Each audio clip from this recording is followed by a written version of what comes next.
President Donald Trump has sacked his national security advisor John Bolton, telling him his services are no longer needed. However, Mr. Bolton has given his own version of events, saying he resigned.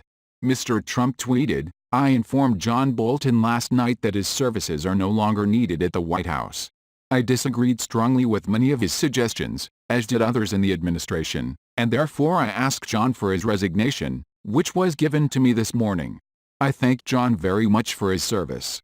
I will be naming a new national security advisor next week," Mr. Bolton responded afterwards, posting on Twitter, "I offered to resign last night and President Trump said, 'Let's talk about it tomorrow,'" and Fox News host Brian Kilmeade said live on air that he received a text from Mr. Bolton, which said, "Let's be clear, I resigned." It seems to have surprised the White House press team too, who just an hour before Mr. Trump's tweets said Mr. Bolton would join Secretary of State Mike Pompeo and Treasury Secretary Steven Mnuchin at a briefing. In the briefing, the pair were asked about whether the news had blindsided them, with Mr. Pompeo replying, "I'm never surprised.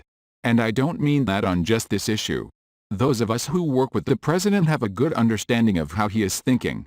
Our mission is not to talk about the inner workings, but the things that matter to American foreign policy," Mr. Mnuchin added. People who knew, should know. Mr. Bolton was in London less than a month ago, where he met with Prime Minister Boris Johnson and said that the UK would be first in line for a trade deal with the US once Brexit has taken place.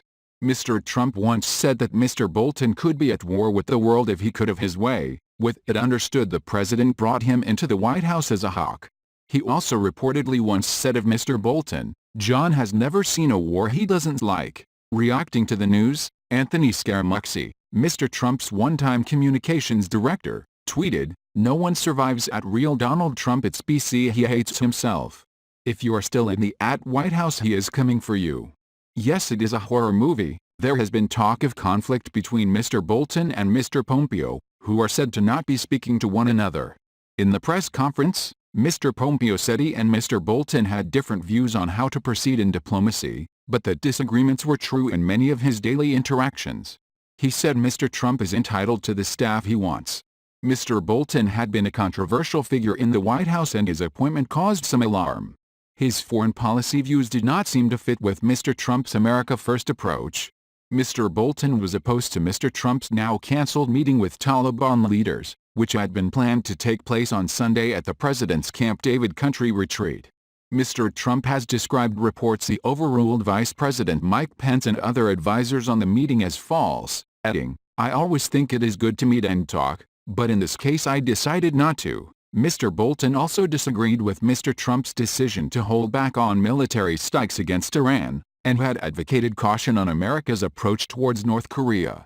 He was against the withdrawal of troops from Syria and masterminded a quiet campaign inside the White House to convince Mr. Trump to keep forces in the Middle East country to counter Islamic State and Iranian influence. Mr. Bolton had become a more isolated figure in recent times. His sacking is less civil than prior departures from the White House, without the usual platitudes and tributes. And it comes despite some previous praise of Mr. Bolton from Mr. Trump, who tweeted about him as far back as 2014 and previously told allies he is a killer on TV. Mr. Bolton is the third national security advisor in the Trump administration, taking over in April 2018 after the departure of General H.R. McMaster. He is the longest-serving advisor so far, making it to 520 days, with General McMaster lasting 412 days, and Michael Flynn just 24 days. He also served in George W. Bush's administration, as the U.S. ambassador to the UN, and was a strong supporter of the 2003 Iraq War. Mr. Bolton even briefly considered running for president in 2016.